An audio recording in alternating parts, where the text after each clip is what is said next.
Cultural centre और museum सिर्फ आवाम का इतिहास नहीं होते हैं, बल्कि वह वर्तमान की ऊर्जा और उज्जवल भविष्य का संकेत भी बनते हैं।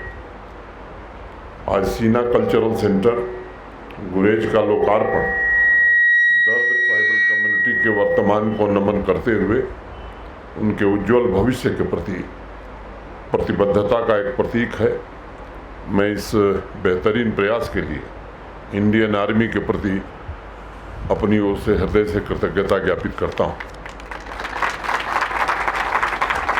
हजारों साल से प्रकृति की गोद में निवास करने वाली दार्डिक ट्राइबल ग्रुप का इतिहास बहुत समृद्ध रहा है और मुझे ये कहने में बिल्कुल संकोच नहीं है कि दार्डिक संस्कृति तथा देश के अन्य ट्राइबल समुदायों की नींव पर ही जम्मू कश्मीर तथा हमारे हिंदुस्तान की संस्कृति खड़ी है।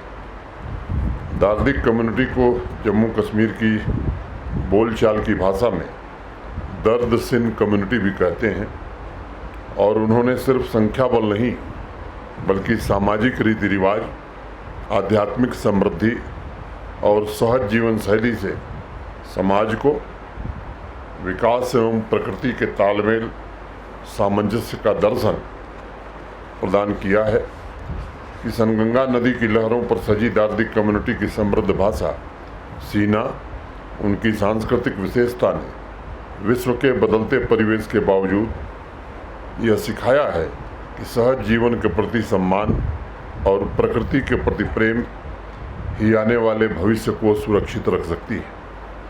हब्बा खातून पीक तथा हब्बा खातून स्प्रिंग गुरेज और ट्राइबल कम्युनिटी की ऊर्जा भी है और आशीर्वाद भी है।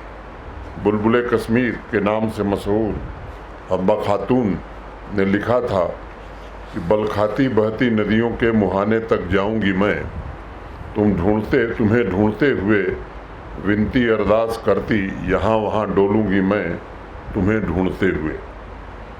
साहित्य के अनेक आलोचकों की बातें मैंने खुद पढ़ी हैं, जिनका कहना है कि जितनी गहराई हब्बा के शब्दों में है, उसे दूसरे किसी रचनाकार में ढूंढना बहुत ही मुश्किल है। मैं मानता हूँ कि जीवन की वैसी ही गहराई ट्राइबल कम्युनिटी में भी है। उनका सादा जीवन किसी साधना और किसी तपस्या से कम नहीं है। एक पुराने समाज सेवी थे जयराम दास। वो कहते थे कि प्रत्येक स्थान के भारतवासी राष्ट्र निर्माण में उसी प्रकार भाग लेते हैं जैसे एक उद्यान को सुंदरता प्रदान करने में प्रत्येक फूल योगदान करता है। बगीचे की सामूहिक सुंदरता और भव्यता के निर्माण में प्रत्येक फूल को अपने अनुसार फलने फूलने, अपने रंग रूप में विकास करने और अपनी सुगंध फैलाने का अधिकार है। कश्मीर की कुल आबादी का लगभग 13% ट्राइबल कम्युनिटी के लोग हैं। लंबे समय तक अपने अधिकारों के लिए इन्हें इंतज़ार करना पड़ा।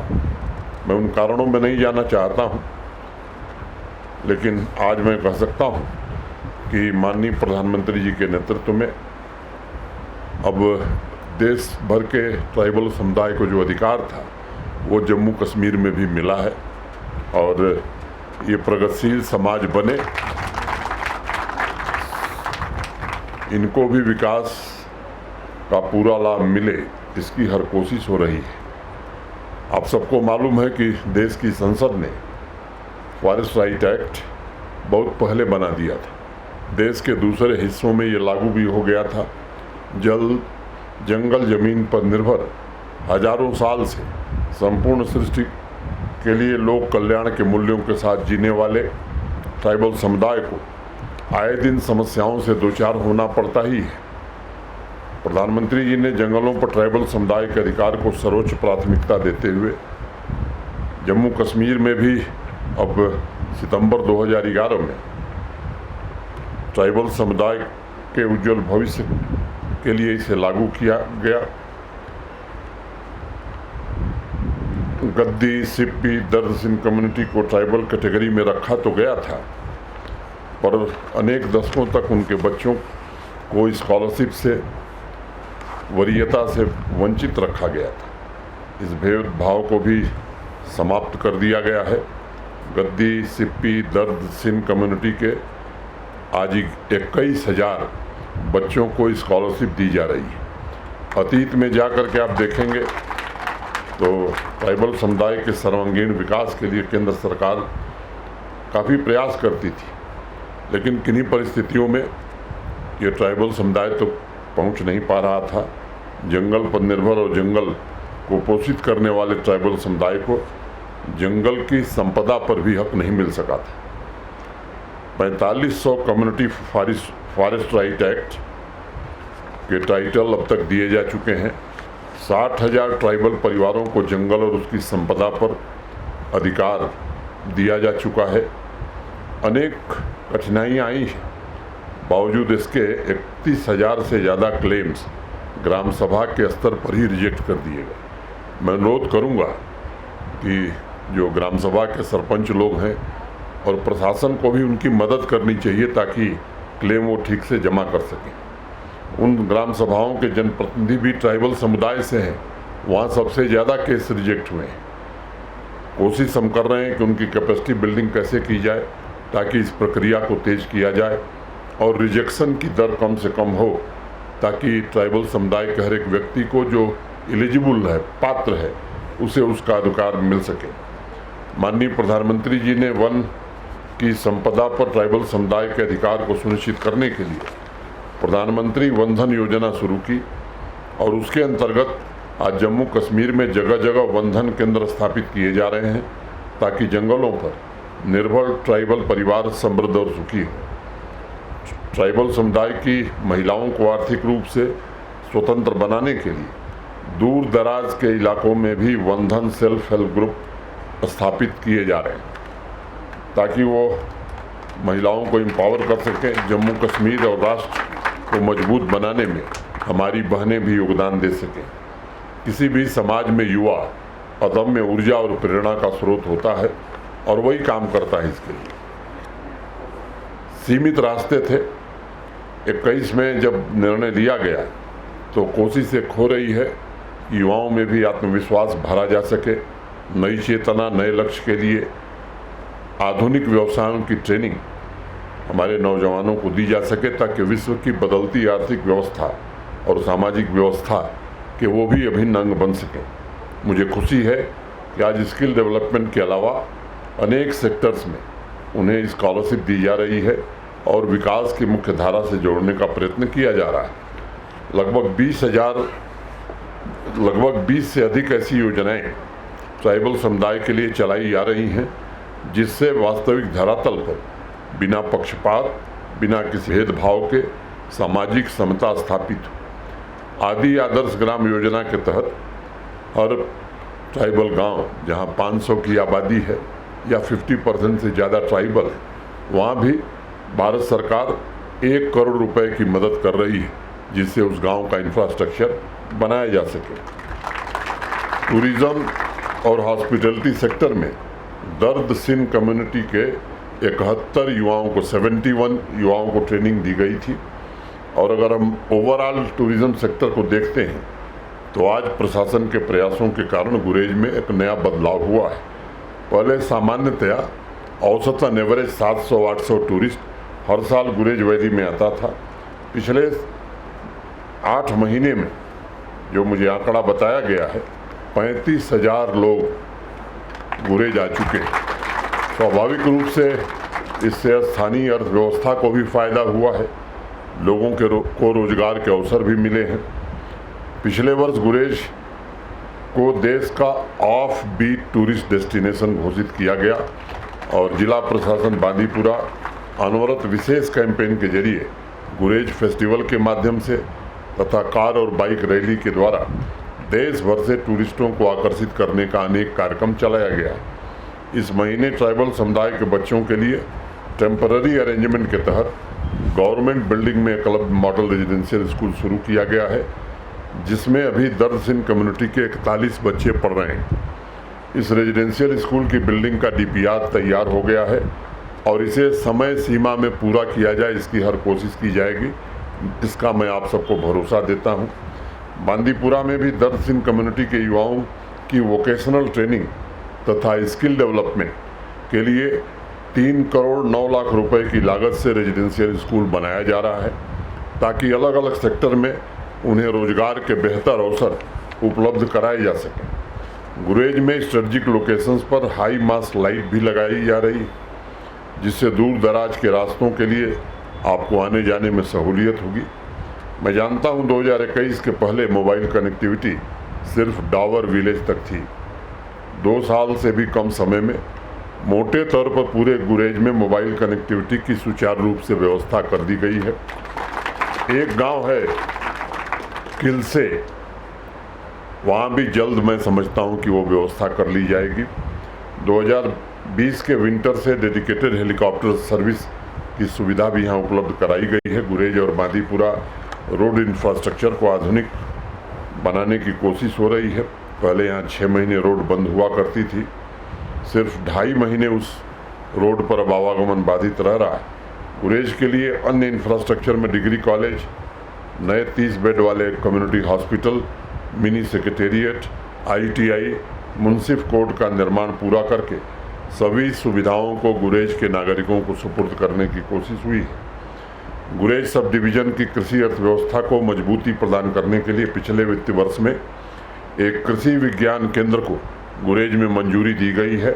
उसका निर्माण भी चल रहा है और अभी एक टेम्पररी सेंटर इजमर्ग से फंक्शनल किया गया है। मैं आप सब लोगों से अनुरोध करूंगा कि हॉलिस्टिक एग्रीकल्चर डेवलपमेंट प्लान जो जम्मू कश्मीर प्रशासन ने बनाया है, वो सोच समझ करके बनाया गया है। मोटे तौर पर जम्मू कश्मीर की 70% आबादी एग्रीकल्चर और एलाइड सेक्टर पर ही अपनी आजीविका के लिए निर्भर है। 13 लाख परिवार हैं जो खेती और उससे जुड़ी संबंधित गतिविधियों से जुड़े हुए हैं। 2,62,000 ऐसे परिवार हैं जो मार्जिनल फार्मर हैं। लगभग 29 प्रोजेक्ट इसमें जो हमारी विशेषज्ञों की समिति थी उसने स्वीकृत किए हैं। बजट के अलावा 5,013 करोड़ रुपए है मौर यहाँ के एग्रीकल्चर और लाइट सेक्टर को ट्रांसफॉर्म करने में खर्च कर रहे हैं।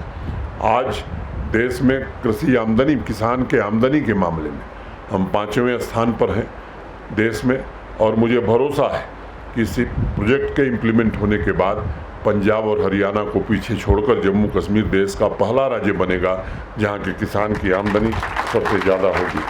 मैं यहाँ उपस्थित सभी बंधुओं से निवेदन करना चाहता हूँ, किसान संपर्क अभियान का कार्यक्रम 31 अगस्त तक चलना था, उसे 15 दिन बढ़ाने का हमने फैसला लिया है और हमने कोशिश की है कि हर पंचायत में कम से कम 3 दिन किसान भाइयों की ट्रेनिंग हो, ताकि वो आधुनिक खेती के बारे में और इन 29 प्रोजेक्ट के बारे में जानकारी हासिल कर सकें और एक बेहतर जीवन जी सकें। गुरेज के इंटीरियर में तथा प्रधानमंत्री ग्राम सड़क योजना के तहत दूर दराज के इलाकों में रोड के लिए और मैग्नेमाइजेशन का काम पहले कम होता था। अब मैं कह सकता हूं कि इसकी शुरुआत महत्वपूर्ण ढंग से की गई है। डिस्ट्रिक्ट एडमिनिस्ट्रेशन ने सभी इंफ्रास्ट्रक्चर तथा हॉट मिक्स प्लांट के जरिए इस महत्वपूर्ण काम को अंजाम दिया है।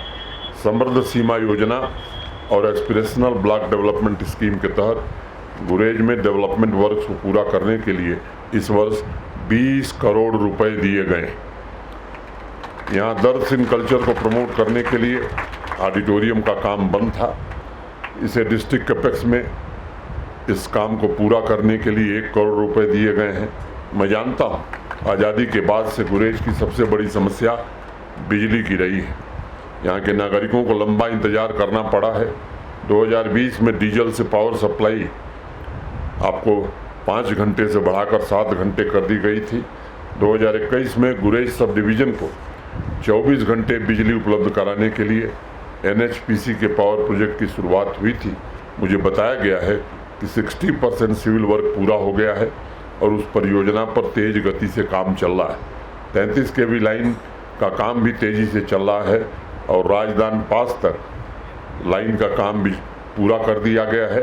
जेनसेट से बिजली की सप्लाई की वजह से यहाँ गाँव के बीच इंटरकनेक्टिविटी का इंफ्रास्ट्रक्चर नहीं था, उसे भी तेज गति से बनाने की कोशिश हो रही है। हम कोशिश करेंगे कि जल्द ही गुरेज तक भी ग्रिड सप्लाई जल्दी से जल्दी यहाँ अच्छे ढंग से पहुँचे और गुरेज भी अन्य विकसित क्षेत्रों के बराबर खड़ा हो सके। 3 मुख्य बातें जम्मू कश्मीर प्रशासन मानता है: बेहतर physical infrastructure, skilled man power और बिजनेस और इंटरप्राइज के लिए पर्याप्त अपॉर्चुनिटी। प्रशासन इन तीनों प्रमुख उद्देश्यों पर गुरेज में जो कमियां थीं अपनी पूरी ताकत से परिवर्तन करने की कोशिश कर रहा है और हम एजुकेशन तथा स्किलिंग में इन्वेस्टमेंट के लिए पूरी तरह प्रतिबद्ध हैं। मैं मानता हूं कि गुरेज विविधता से भरा हुआ है और उस विविधता की एक अपनी विशेष पहचान है: भारत और भारत का विकास। आज जिस प्रकार हर एक समाज आकांक्षी हो रहा है, उसे साकार करने के लिए जम्मू कश्मीर प्रशासन भी वचनबद्ध है। विकास भी और विरासत भी के संकल्प के साथ दर्द सिंह की समृद्ध परंपरा, साहित्यिक संपदा को प्रिजर्व करने के साथ साथ सीना भाषा के प्रमोशन और ओरल स्टोरी टेलिंग को लिपिबद्ध करने की दिशा में भी जो प्रयास शुरू हुआ, इसे और आगे बढ़ाया जाएगा और इसके लिए ट्राइबल रिसर्च इंस्टीट्यूट जो जम्मू कश्मीर में बना है, उसे निर्देश भी दिया जाएगा। मैं एक बार पुनः सीना कल्चरल सेंटर के लिए आर्मी का आभार व्यक्त करता हूं। जिस प्रकार आज सभी सेक्टर में सभी स्टेक होल्डर्स द्वारा मिलकर के काम किया जा रहा है, वो माननीय प्रधानमंत्री जी की प्रतिबद्धता का प्रतीक है। जम्मू कश्मीर में न सिर्फ आर्थिक विकास में तेजी लाई गई है, बल्कि संतुलित विकास हो, इसका भी प्रयास किया जा रहा है। मैं एक बार पुनः गुरेज के त्वरित और समग्र विकास के प्रति जम्मू कश्मीर प्रशासन की वचनबद्धता दोहराता हूँ। अनेक मौक़ों पर मैंने ये बात कही है कि केवल कहा नहीं, करने की कोशिश होगी और ईमानदारी से करने की कोशिश होगी ताकि आपकी आकांक्षाओं को पूरा किया जा सके।